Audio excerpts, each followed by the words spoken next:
Hi guys, it's Lindsay, aka Makeup and Mobility, a channel where we like to focus on makeup and disability advocacy. In today's video, you're going to see my winter games for the state of Oklahoma for 2026.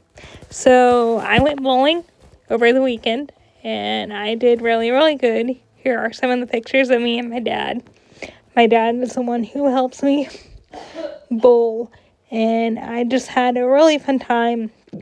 It was in the city. And it was my first time traveling for winter games and competing in winter games. And I actually did really well. I wasn't expecting to do really well, but I actually did. And I'm just super, super proud of myself. And my dad did really well as well. We got first place. Here are some pictures of the bowling alley. And we just got first place, which means we qualify for state games in May, which are actually on my birthday. So I'm excited to go bowling on my birthday.